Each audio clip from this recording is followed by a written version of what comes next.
हमारे कर्म की गति का भोग हमको भोगना। अपने को प्यास लगी तो पानी भी अपने को ही पीना, अपने को भूख लगी तो भोजन भी अपने को ही करना, अपने को खांसी चली तो खांसना भी अपने को ही। तुम जैसा कर्म करोगे वैसा भोगना तुम। महाराज, एक पिताजी अपना पूरा राजपाट, अपने 3 बेटे हैं और इन 3 पुत्रों में से किसी एक को पूरा राजपाट देना, एक को राजा बनाना है, एक को पूरा राजपाट देना है। पिताजी ने मन में विचार करा कि मेरे 3 बेटे हैं और मेरे इन 3 बेटों को, मेरे 3 पुत्रों को, इन 3 बेटों को मैं पूरा राजपाट देना है, तो मैं कैसे प्रदान कर दूं? इन तीनों को मैं कैसे राजपाट दे दूं? तीनों को मैं कैसे प्रदान कर दूं? तीनों ने विचार किया, पिताजी ने विचार किया। अभी अच्छा चल रहा था, फिर गड़बड़ कर दिया आपने बाबू। पिताजी ने विचार करा कि इन 3 पुत्रों में से मैं किसको राजपाट दूं? इन 3 बेटों में से मैं किसको राजपाट दूं? मेरा बड़ा बेटा, मंझला बेटा कि छोटा बेटा? मंझले को दूं कि छोटे को दूं? कि मंझले को दूं कि बड़े को दूं कि छोटे को दूं? मैं राजपाट दूं तो दूं किस, मैं किसको प्रदान करूं? अब पिता ने ये बात का स्मरण किया और अपनी धर्मपत्नी से कहा कि मेरे 3 बेटे हैं, बड़ा, मंझला और छोटा। इन तीनों में से मैं अपने राज्य का पूरा राजपाट किसके माथे करूं कि मैं एकदम फ्री हो जाऊं और बेटा इस राजपाट को संभाल ले, बेटा इस राजपाट को जान ले। मैं किसको राजपाट दे दूं तो दूं किसको? प्रदान करूं तो प्रदान करूं किसको? कहूं तो कहूं किससे? धर्मपत्नी बड़ी समझदार थी और धर्मपत्नी इतनी समझदार थी कि धर्मपत्नी ने अपने पति से कहा कि एक काम करो, ये राजपाट आप एक काम करो, अपने गुरुजी से पूछो और आप अपने गुरु के पास जाओ, अपने गुरुजी के पास जाकर विनय करो, निवेदन करो और उनसे पूछो कि ये मैं राजपाट बड़े बेटे को दूं, मंझले बेटे को दूं कि छोटे बेटे को? पति अपनी पत्नी को लेकर गुरुजी के पास पहुंच गए। नंदीश्वर शिव महापुराण की कथा चल रही है, जरा सावधानी से सुनना और अपने जीवन में उतारना जरूर। जितने लोग खड़े हैं उनसे निवेदन है, जहां जगह मिल जाए वहां बैठ जाओ। कल हमने जजमान परिवार को भी बोला था, कार्यकर्ताओं को भी बोला था कि पंडाल बढ़ा देना, पर पंडाल नहीं बढ़ा, उसके लिए हम क्षमा मांगते हैं आप लोगों से। हम क्षमा मांगते हैं कि आपका पंडाल नहीं बढ़ा, उसके लिए हम इस व्यासपीठ से क्षमा मांगते हैं कि आप लोगों के बैठने की व्यवस्था नहीं कर पाए। और आपसे निवेदन है कि जहां जगह मिल जाए, भले पंडाल के बाहर, आप जहां जगह मिले वहां बैठ जाइए। और बाहर से आने वाले अतिथियों से निवेदन है, अगर यहाँ पंडाल नहीं बढ़ रहा है तो आप अपने घर से आस्था चैनल पर कथा सुनिए, और अगर आ रहे हो तो अपने साथ में एक छाता या एक चादर लेकर आना, जिसको पकड़कर आप आराम से कथा श्रवण कर सकें।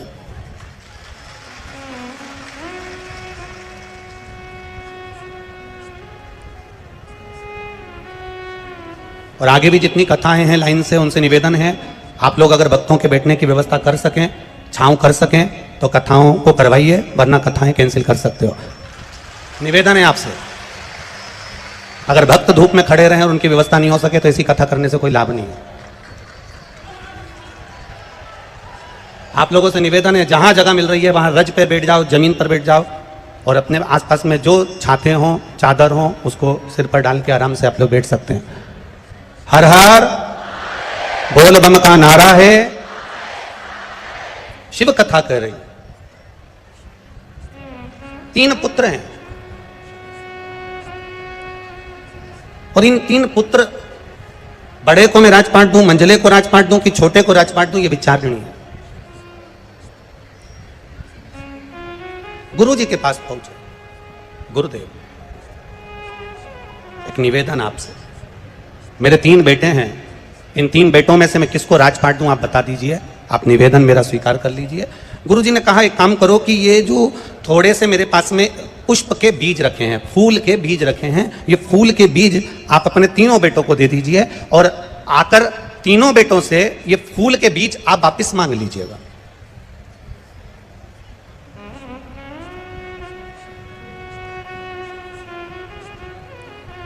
अगर ये फूल के बीज आप सुबह आप जाओ तीर्थ करने के लिए, 8 महीना, 15 दिन, 20 दिन, 1 साल, 9 महीना, 6 महीना आप तीर्थ कर कर जब आना, तो ये फूल के जो बीज आप अपने 3 बेटों को दोगे, उनसे आप मांग लेना, उनसे आप प्राप्त कर लेना।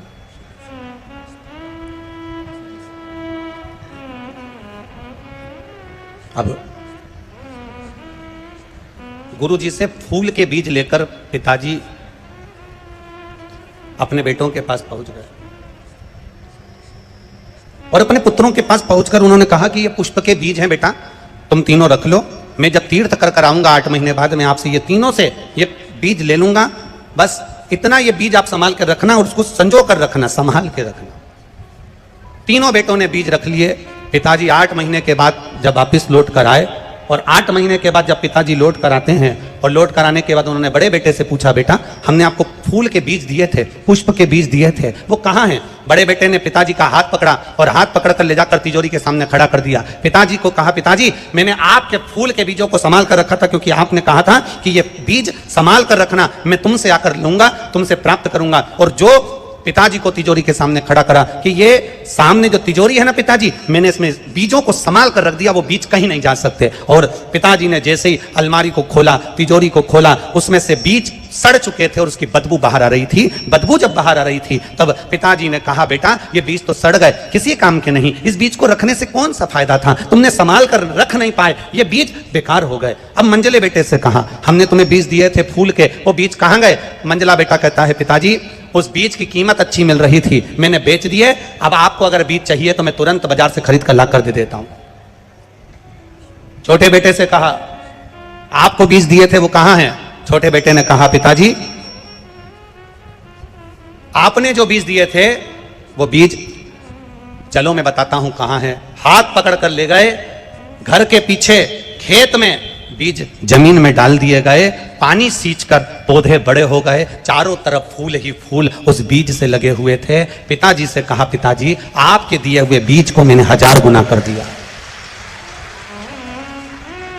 आपके दिए हुए बीज को मैंने 1000 गुना कर दिया, लाखों गुना कर दिया, करोड़ों गुना कर दिया। ये बीज बस पिता समझ गए कि ना बड़े को देना है ना मंजले को देना है, छोटे को अपनी सत्ता प्रदान कर देना है। शास्त्र कहता है भगवान ने ये संपूर्ण जो हमारा जीवन दिया है, मनुष्य की देह दी है, मानव का शरीर दिया है, ये बीज रूपी जो मानव का शरीर दिया है, ये कोई साधारण नहीं दिया। इस बीज के महत्व को समझो, इस मानव के शरीर के महत्व को समझो। बड़ा नहीं समझ पाया, उसे तिजोरी में बंद कर दिया। इस शरीर को हम ढक कर रखे, बांध कर रखे, संभाल कर रखे, क्रीम पाउडर स्नो लगा कर रखे, साबुन में धो धो कर रखा, ये शरीर आखिरी में बेकार ही हो गया। फिर कई लोगों ने इस शरीर को बेच तक दिया, ये शरीर को ले जाकर गलत कर्म में लगा दिया, आड़े टेढ़े कार्य में लगा दिया, ये शरीर बेकार होता चले गया। फिर तीसरा था, इसने इस बीज को पृथ्वी में बो दिया और फूल प्रकट कर लिया, अर्थात संसार के हित के लिए इस शरीर को लगा दिया, तो चारों तरफ पुष्प ही पुष्प की सुगंध फैलती चली। इस बीज की सुगंध संपूर्ण ब्रह्मांड में फैलती चली गई। आज अगर ये कथा खगड़िया बिहार में हो रही है और गोस्वामी परिवार करा रहा है, तो इनके परिवार की जो सुगंध है, इस बीज की जो सुगंध है, वो संपूर्ण ब्रह्मांड को सुगंधित करने वाली है, संपूर्ण ब्रह्मांड को आनंदित करने वाली है। अगर आज खगड़िया बिहार के अंतर्गत ये कथा हो रही है और गोस्वामी परिवार अगर करा रहा, तो ये सुगंध संपूर्ण ब्रह्मांड की, शिव नाम की, भक्ति के नाम की, स्मरण के नाम की, राम नाम की, कीर्तन की, भगवत भजन की, भगवत नाम की, ये सुगंध संपूर्ण ब्रह्मांड को फैलाने वाली, संपूर्ण ब्रह्मांड में एक आनंद की अनुभूति कराने वाली, एक आनंद का सुख देने वाली है। शिव कथा कह रही है। हम जितना अच्छा देख सकते हैं उतना अच्छा देखें। होता है, एक व्यक्ति ने प्रश्न किया था एक जगह पर कि गुरुजी मेरे घर के सामने कुम्हार का घर है और उसके पास में 5 और 6 गधे हैं। एक व्यक्ति ने प्रश्न किया, मेरे घर के सामने कुम्हार का घर है और उसके पास में 5-6 गधे हैं, मैं जब सवेरे दरवाजा खोलता हूं, ब्रह्म मुहूर्त में दरवाजा खोलता हूं, सुबह का जब दरवाजा खोलता हूं, तो मेरा रोज प्रतिदिन गधों को देखना होता है। आप बताएंगे क्या गुरुजी, गधे को देखना शुभ होता है कि अशुभ होता है सुबह सुबह? मैं सुबह से दरवाजा खोलता हूं, मेरे घर के सामने कुम्हार रहता है, उसके पास में 5-6 गधे हैं। मैं सुबह से जब दरवाजा खोलता हूं तो सबसे पहले दरवाजा खोलते से ही गधों का दर्शन होता है। सुबह से उठते से ही गधों को देखता हूं। आप बताएंगे गुरुजी कि गधा देखना सुबह से शुभ होता है कि अशुभ होता है? अब हम मन में सोचे, विचार करें कि तुम्हारा गधे को देखना शुभ होता है कि अशुभ होता है पता नहीं, पर यह पक्का है कि गधा सुबह से तुमको देखता होगा तो बेचारा दिन भर बोझा ढोता होगा। ये पक्का है। हम विचार कर रहे हैं, हम ये विचार कर रहे हैं कि हम ये कार्य करेंगे शुभ होगा कि अशुभ होगा। शिव महापुराण की कथा कहती है, भजन करने का कोई समय नहीं होता, स्मरण करने का कोई समय नहीं होता। आप भगवान को एक लोटा जल चढ़ा रहे हो, कई माताएं पूछती है हम ये वाले सोमवार से पशुपति व्रत करेंगे तो शुभ होगा कि अशुभ होगा, हम अधिक मास के महीने में पशुपति व्रत करेंगे तो शुभ होगा कि अशुभ होगा, हम सावन के महीने में पशुपति व्रत करेंगे शुभ होगा कि अशुभ होगा, हम इस सोमवार से पशुपति व्रत करेंगे शुभ होगा कि अशुभ होगा। शिव महापुराण की कथा वर्णन करती है सोमवार का व्रत, शंकर भगवान का स्मरण, शंकर भगवान की भक्ति और शंकर भगवान पर एक लोटा जल चढ़ाना या पशुपति व्रत आप कोई से भी सोमवार से प्रारंभ कर सकते हो। सब दिन शुभ है मेरे बाबा के, सारे दिन मेरे महादेव के सब दिन शुभ माने गए। एक भी दिन ऐसा नहीं है कि महादेव के लिए गलत हो, एक भी दिन ऐसा नहीं जो महादेव के लिए गलत। आप अगर भजन कर रहे हो, आप अगर स्मरण कर रहे हो, आप अगर मंत्र जाप कर रहे हो, आप अगर नाम जाप कर रहे हो, तो उसमें समय का पाबंदी नहीं कि आपने 2 घंटा भजन करा, 3 घंटा भजन करा, 4 घंटा भजन करा, स्मरण करा, मैंने 15 मिनट भजन करा। ना ना ना ना, शिव महापुराण की कथा कहती है आप जब समय मिले, जैसा समय मिले, जैसा पल मिले, जैसी घड़ी मिले, जैसा नक्षत्र मिले, जैसा आपको अच्छा लगे वैसे अपनी जिंदगी में करते चलो। और आप अपने कर्म को करते हुए जब भगवान का नाम लेते हुए आगे बढ़ोगे तो ये निश्चित है वो कर्म तुम्हारा फलेगा और तुमको उसका फल अवश्य प्राप्त होगा, ये निश्चित था। मैंने तेरे ही भरोसे बाबा, तेरे ही भरोसे हवा बिच उड़ती जावांगी बाबा, डोर हथो छठी नामे कटी जावांगी, भोले मैं तेरी बता, शंभू मैं तेरी। हम अपने कर्म को करें और कर्म करते करते भगवत भजन की ओर अग्रणी। एक पत्र आया, देखिए, ज्यादा पत्र तो हम पढ़ नहीं पाए, बहुत सारे रखे हैं, पर कुछ पत्र जो पढ़े हैं।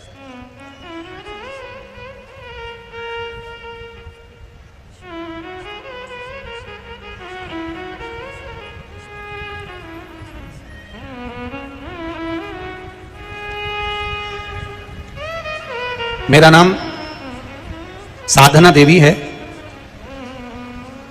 गुलनी कुशहा, सही बोला है, गुलनी कुशहा, जिला बांका की रहने वाली हूं, ठीक है? अरे बोलो तो सही, गड़बड़ तो नहीं बोला है? हाँ ठीक है। फिर तो मेरा नाम साधना देवी है, मैं गुलनी कुशहा, जिला बांका की रहने वाली हूं। कहीं बैठी हैं साधना देवी जी? कहीं बैठी हो तो हाथ हिलाइएगा, दोनों हाथ हिलाइए। अच्छा आप ही हैं? हाँ दोनों हाथ हिला दो ऐसा, ठीक है। हाँ एक बार वापिस हिला दीजिए दोनों हाथ जी, ठीक है। मेरा नाम साधना देवी है, मैं गुलनी कुशहा, जिला बांका की रहने वाली हूँ। शिव महापुराण की कथा आस्था चैनल पर देखती रही हूँ। गुरुदेव, मेरा बेटा 2 साल से नौकरी की तैयारी कर रहा था। बाबा की कृपा का मैं क्या वर्णन करूं, मैंने 3 सोमवार के पशुपति व्रत हुए थे और बाबा ने मेरी सुन ली और मेरे बेटे की गवर्नमेंट जॉब लग गई, इसलिए मैं बाबा को यहाँ नमन करने के लिए आई हूँ। साधना देवी, गुलनी कुशहा, जिला बांका, मोबाइल नंबर भी उन्होंने अपना लिखा। एक बार जोरदार ताली बजाएं। बहन बहुत बहुत बधाई आपको, बैठिए। हर हर महादेव। एक बड़ा अच्छा और प्रश्न, बड़ा भाव से अच्छा पत्र आया है।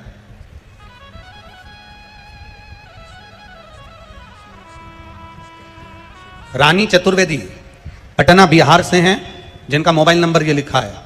आप भी पत्र जो हम पढ़ते हैं वो पत्र को आप टीवी के माध्यम से, एलईडीओ के माध्यम से पढ़ सकते हैं। रानी चतुर्वेदी पटना बिहार से, कहीं बैठी हो तो दोनों हाथ हिलाएं। आप ही हैं? हाँ दोनों हाथ हिला दो बहन एक बार। हर हर महादेव। वापिस हिलाओ दोनों हाथ एक बार। हर हर महादेव। बाबा के चरणों में दंडवत प्रणाम नमन। मैं गुरुजी एक लोटे जल का, शिव की भक्ति का क्या बखान करूं।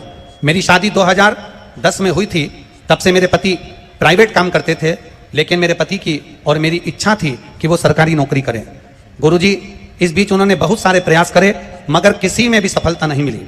बहुत परेशान थे गुरुदेव, पूरा परिवार। फिर 1 फरवरी 2022 में किसी रिश्तेदार ने बताया कि एक बार टीवी के सामने बैठकर शिव महापुराण की कथा सुनो, आस्था चैनल पर आती है, सियोर वाला महाराज करता है, आप प्रेम से उस कथा को श्रवण करो और संकल्प लेकर जो बताया जाए उसको करना। गुरुजी उस दिन आपने पशुपति व्रत के बारे में बताया और हमने पशुपति नाथ का व्रत करना प्रारंभ किया। और बाबा की कृपा का क्या वर्णन करूं गुरुदेव, मेरे पति ने 2017 में एक सरकारी नौकरी के लिए परीक्षा दी थी। उस परीक्षा को देकर मेरे पति भी 2017 के बाद उसको भूल गए थे, क्योंकि उसका कोई रिजल्ट नहीं था। पशुपति व्रत का मात्र दूसरा व्रत पूर्ण हुआ था और गुरुदेव बाबा की कृपा ऐसी हुई कि 13 फरवरी 2023 को मेरे पति का ज्वाइनिंग लेटर आ गया और मेरे पति सरकारी नौकरी में लग गए। मैं बाबा को यहां प्रणाम करने के लिए आई हूं। बैठिए बहन। हर हर महादेव। एक पत्र और बड़ा भाव से आया है। राजकिशोरी जायसवाल, बेगूसराय विष्णुपुर, ठीक है। हाँ, मोबाइल नंबर भी जिनका लिखा है राजकिशोरी जायसवाल। कहीं बैठी हैं? हाथ हिलाइएगा। अगर कहीं बैठी हो तो दोनों हाथ इस तरह से हिला दीजिएगा। आप ही हैं? दोनों हाथ हिला दो एक बार। हाँ जी। हर हर महादेव। आपको बहुत बहुत बधाई। पहले तो राजकुमारी जायसवाल, गुरुजी में शिव शंकर की कथा का एक लोटे जल और शिव महापुराण के पशुपति व्रत का मैं क्या वर्णन करूं। मेरी जिंदगी संघर्षपूर्ण निकली है गुरुदेव। मेरी एक ही आंख है, मेरी रोशनी नहीं है, वह भी एक आंख महादेव की कृपा से ही बची हुई है गुरुदेव। मेरे पति को 2 बार रेलवे में नौकरी का चांस मिलना था, पर पास नहीं हो पाए, लग नहीं पाए। हम बहुत दुखी रहते थे, करें क्या। आखिरी में पति की तो नौकरी नहीं लगी, पर बच्चा पढ़ लिख कर बड़ा हुआ और उसने पढ़ाई की तैयारी करी। पढ़ते पढ़ते उसने नौकरी की भी तैयारी करना प्रारंभ करी गुरुदेव। कहीं पर भी रिजल्ट उसका अच्छा नहीं आता था और वो हर रिजल्ट में पीछे हट जाता था।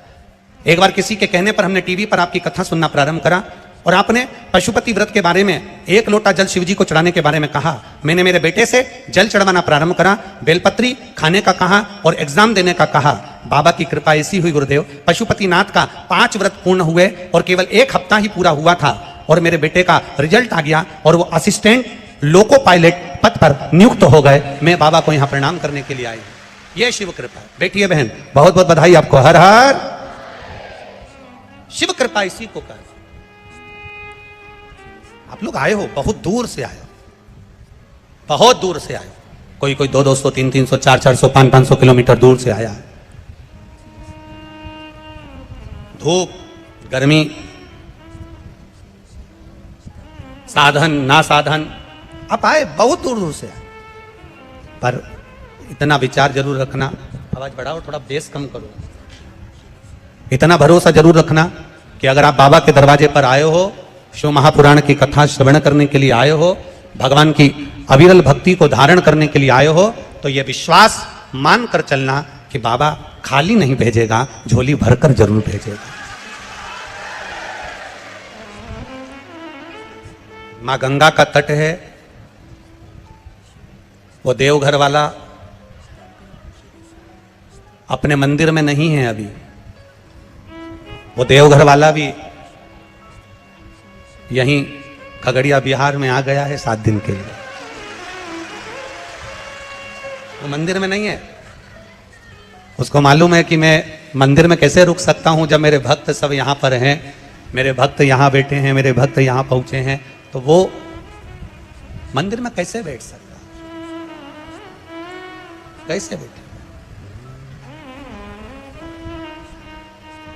खाली न जाता कोई दर से तुम्हारे, खाली न जाता कोई दर से तुम्हारे, मैं भी खड़ा हूँ नन्ही बाहें पसारे, अपने हृदय से लगा लो, लगा लो, गिरा जा रहा हूँ उठा लो,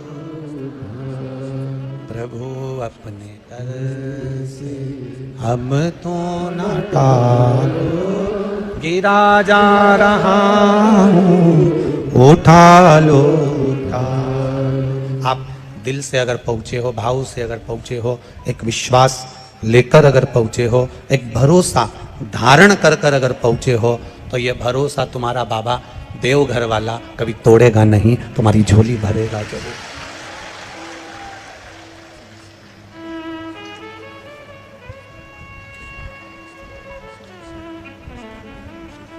तो कहे ना, देवघर वाले हो, डमरू वाले हो, देवघर वाले हो। खड़े मत हो, अभी हम भजन ना गा रहे हैं, बैठ जाओ, बैठ जाओ, बैठ जाओ, बैठ जाओ।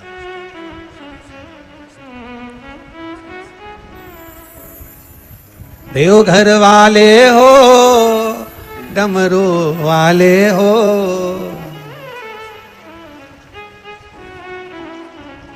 ओ मेरा दिल तुझ पे कुर्बान, ओ देवघर वाले हो, अब तो हो जा मेहरबान, ओ डमरू।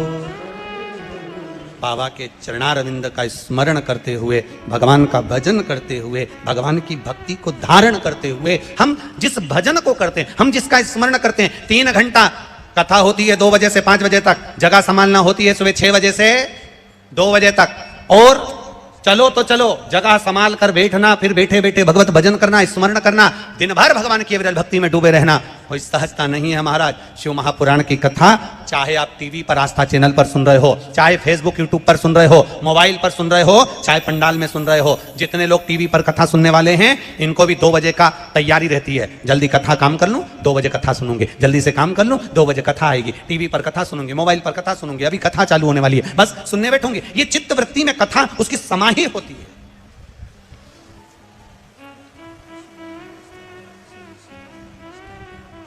चित्तवृत्ति में यह कथा उसके रमी होती है, और चित्तवृत्ति में जब यह कथा समाई होती है, चित्तवृत्ति में यह कथा जब रमी होती है, तो वो एक आनंद की लहर कर जाती है, एक आनंद का एक आनंद प्रदान कर जाती है हमारे।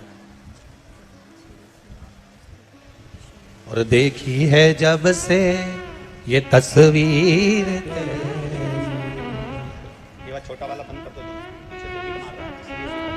दोनों बंद कर। देखी है जब से ये तस्वीर तब से बदल गई है, ओ देवघर वाले हो, डमरू वाले हो, देवघर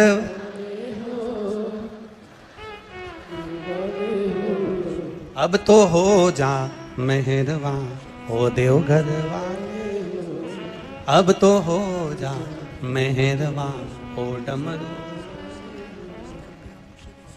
बस इस नेत्र को, इस चित्त को, इस वृत्ति को, इस मन को केवल एक बात अपने हृदय में संजोना है कि संसार सागर के लोग अपने हों ना हों, पर देव अधिदेव महादेव को अपना बनाने का प्रयास करना है।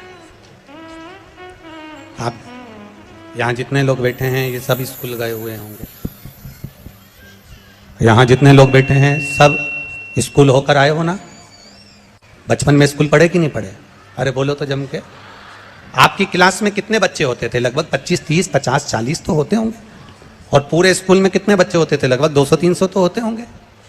अब एक बात बताओ, पूरे स्कूल में 200 से 300 बच्चे हैं, तो क्या सारे बच्चों से तुम्हारी अच्छी फ्रेंडशिप है, अच्छे मित्र हैं तुम्हारे? अरे बोलो जम के बोलो। नहीं है।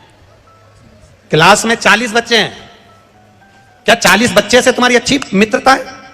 बोलो बोलो जम के। नहीं है। 40 बच्चों, 200 बच्चों में से 200 बच्चे हैं, तो 200 बच्चों में से 200 बच्चों से तुम्हारी अच्छी मित्रता नहीं होगी। 40 बच्चे हैं तो उन 40 बच्चों से तुम्हारी अच्छी मित्रता नहीं होगी। पर उन 239 बच्चों में से कोई 2-4 बच्चे ऐसे होंगे, कोई 2-4 तुम्हारे मित्र ऐसे होंगे उन 200 में से, उन 40 में से, जिससे तुम्हारी ऐसी मित्रता हो। इसको ऊंचा कर दो, थोड़ी सी ऊंचा करो।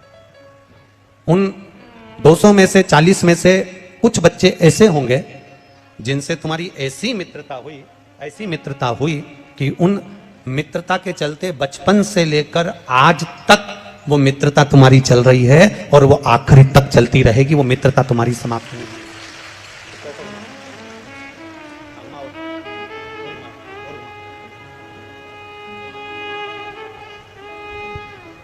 वो 200 बच्चे में से, वो 40 बच्चों में से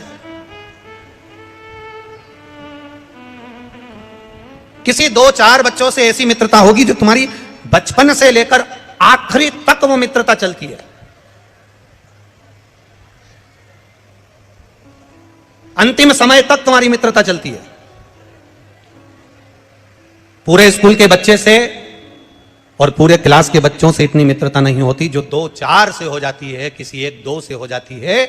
उसी तरह शिव महापुराण की कथा कहती है जैसी 200 बच्चे में से किसी एक बच्चे से तुम्हारी मित्रता हुई और मित्रता आखिरी तक चली, भगवान शिव की कथा कहती है ऐसी मित्रता आप अपने देव अधिदेव महादेव से बना लो जो आखिरी तक चल जाए, बाकी के सबसे निपटी रहे, निप जाए आखिरी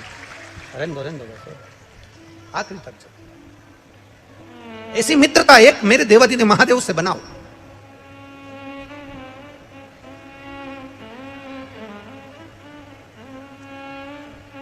और जो मित्रता तुम्हारी एक समय की नहीं, तुम्हारी मित्रता ये जीवन पर्यांत चले, अंतिम क्षण तक चले।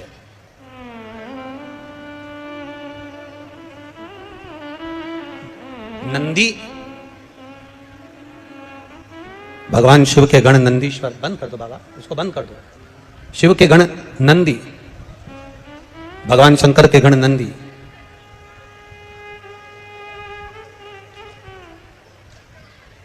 केवल एक नंदी भगवान शंकर के वाहन नहीं है।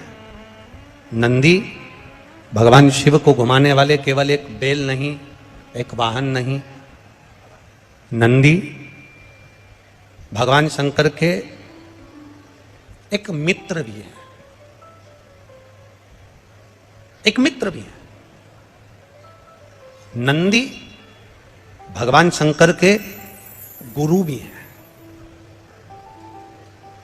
अब आप कहोगे गुरुजी ये भगवान, आप कहां की कथा कह रहे हो? क्या नंदी भगवान शिव के गुरु हो सकते हैं? क्या नंदी भगवान शंकर के मित्र हो सकते हैं?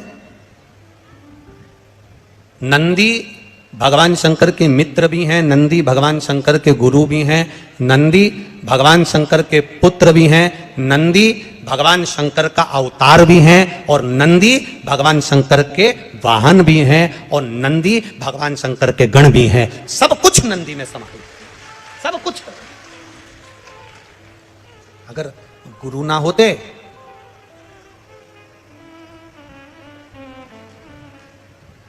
आप लोगों में से कोई नासिक गया है कभी? पंचवटी गए हो, नासिक गए हो, कुंभ के मेले में पहुंचे हो तो वहां दर्शन करे होंगे कपालेश्वर महादेव के। कौन से महादेव हैं? कपालेश्वर, कपालेश्वर महादेव का। वो कपालेश्वर महादेव, कपालेश्वर महादेव भगवान शिव जब ब्रह्मा जी पर क्रोध करे, भगवान शंकर को जब ब्रह्मा जी पर गुस्सा आया क्योंकि उन्हें झूठ बोल दिया था, भगवान विष्णु पाताल में जाते हैं और ब्रह्मा जी आकाश में जाते हैं। ऊपर जाते जाते जाते जाते जाते जाते जाते जाते भगवान शंकर के शिवलिंग का आखिरी छोर शीश देखने के लिए जा रहे हैं, आखिरी छोर देखने के लिए, शीश देखने के लिए जा रहे हैं, आखिरी का छोर। और भगवान विष्णु नीचे पाताल में भगवान शंकर के शिवलिंग के चरण देखने के लिए जा रहे हैं। भगवान नारायण को मालूम था कि चरण नहीं मिलेंगे, नारायण वापिस आ गए, पर ब्रह्मा जी जाते गए जाते गए जाते गए और जाते जाते एक उन्होंने केतकी का फूल तोड़ लिया और एक गौ माता को लेकर भगवान विष्णु के पास आ गए। नारायण ने पूछा क्या आपको भगवान शंकर भगवान के शिवलिंग का शीश दिखा? तो ब्रह्मा जी बोले कि हमको शीश दिखा कि नहीं दिखा, पहले आप बताओ कि आपको चरण दिखा है क्या भगवान शंकर के शिवलिंग का? भगवान शंकर के शिवलिंग का चरण कहीं नजर आया क्या आपको? तब भगवान विष्णु ने कहा कि हमको चरण नहीं दिखा। सत्य कह दिया, सत्य बोल दिया। और जब उन्होंने सत्य बोला, जब उन्होंने सत्य कहा, तो भगवान नारायण का एक नाम हो गया सत्य नारायण। ब्रह्मा जी बोले आपको चरण नहीं मिला वो अपनी जगह पर मुझे भगवान शंकर के शिवलिंग का शीश मिला।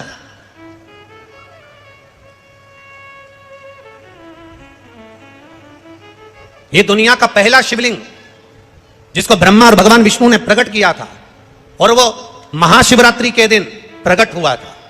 इसलिए भगवान शंकर के जन्म उत्सव को, भगवान शंकर के प्रागट्य उत्सव को, भगवान शंकर के शिवलिंग के प्रागट्य उत्सव को मनाया जाता है महाशिवरात्रि के रूप में, महाशिवरात्रि के रूप में मनाया जाता है। और महाशिवरात्रि के रूप में जब हम भगवान शंकर का जन्म उत्सव मनाते हैं, प्रागट्य उत्सव मनाते हैं, हाँ दुनिया के लोग शिवरात्रि को भगवान शंकर के विवाह के रूप में मनाते हैं कि शिव और पार्वती का विवाह हुआ था, पर शिव महापुराण, लिंग पुराण, स्कंद पुराण, नर्मदा पुराण, ब्रह्म वैवर्त पुराण, ये सारी पुराणे वर्णन करती है कि भगवान शंकर का शिवलिंग की उत्पत्ति शिवरात्रि के दिन हुई थी।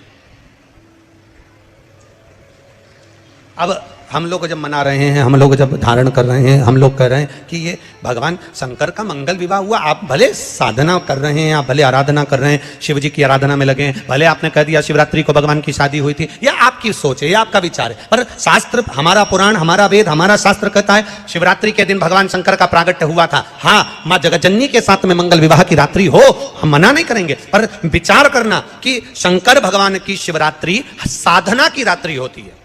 शंकर भगवान की शिवरात्रि एक आराधना की रात्रि होती है। हमने पहले भी कथाओं में कहा, हर महीने शिवरात्रि आती है, प्रत्येक महीने शिवरात्रि पड़ती है, और प्रत्येक महीने की शिवरात्रि पर अगर आपसे बन सके, आप दुनिया में अगर आपके पास में लोग कहें कि ये बहुत गरीब व्यक्ति है, बहुत साधारण व्यक्ति है, इसके पास धन नहीं है, वैभव नहीं है, सत्ता नहीं है, इसके पास खुद का मकान नहीं है, इसके पास खुद की प्रॉपर्टी नहीं है, इसके पास खुद की दुकान नहीं है, दूसरे के यहाँ काम करता है, इसके पास कुछ भी नहीं है, हम उनसे कहेंगे 12 महीने शिवरात्रि आती है, 5 जगह पर चढ़ाई हुई बेलपत्र, आप एक वर्ष 12 शिवरात्रि का एक नियम ले लो, 5 जगह पर बेलपत्र समर्पित करना सीख जाओ। एक बेलपत्र, ये शिवलिंग, ये जलाधारी, बहुत ध्यान से देखना, ये चरण जहां से जल नीचे गिरता है, गणेश जी का स्थान, कार्तिकेय जी का स्थान, ये हस्तकमल, माता पार्वती जी का हस्तकमल, शिवलिंग, भगवान शंकर का स्थान। ऊपर से जो एक एक बूंद जल शिवलिंग के ऊपर गिर रहा है, शंकर भगवान की 5 बेटियां, जया, विषहरा, शामरीबारी, दौतली, देव। बीच में जो एक मोटी सी लाइन है वो शंकर भगवान की छोटी लड़की, क्या नाम है? अशोक सुंदरी। ये पूरे शिवलिंग का पर बेलपत्र, 5 स्थान पर बेलपत्र, 12 महीने की शिवरात्रि। आप दूसरे के यहाँ काम कर रहे हो, नहीं है नौकरी, नहीं है काम, दूसरे के मकान में रह रहे हो, खुद का मकान भी नहीं, खुद का प्लाट भी नहीं, खुद की प्रॉपर्टी भी नहीं, बहुत संघर्ष की जिंदगी जी रहे हो, ठेला धका रहे, लॉरी चला रहे, गाड़ी चला रहे, ऑटो चला रहे, अपने लिए करने का प्रयास करना। घर में जितने सदस्य हैं, 12 महीने शिवरात्रि आती है, एक बेलपत्र अशोक सुंदरी वाली जगह पर, डंडी का मुंह नीचे की ओर। दूसरी बेलपत्र माता पार्वती जी के हस्त कमल पर, यह 2 पत्ती जो होती है, इस पत्ती के 2 भाग शिवलिंग के बीच में हो। तीसरी बेलपत्र भगवान शंकर के शिवलिंग पर, डंडी का भाग आपके विपरीत दिशा में हो, विपरीत दिशा में। चौथी बेलपत्र भगवान शंकर का जहां से जल बहकर जाता है, जमीन पर जो जल बहता है, जमीन पे से जो जल बहकर जाता है, चौथी बेलपत्र उस जमीन के जल पर जहां से वो पानी बहकर जा रहा है, पूरे शिवलिंग को छोड़कर जहां से पानी जमीन पर बहकर जा रहा है उस स्थान पर। और 5वीं बेलपत्र नंदी का जो पांव ऊपर उठा हुआ है, उस पांव के पास में 5वीं बेलपत्र समर्पित करना।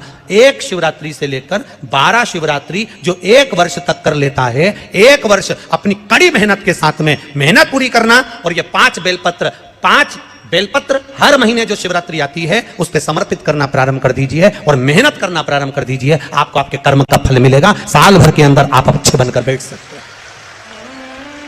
शिवरात्रि 12 महीने आती है, 12 हर महीने शिवरात्रि। हर हर महादेव। दोस्तों, वीडियो अच्छा लगा तो इसे लाइक, शेयर और सब्सक्राइब जरूर करें। धन्यवाद।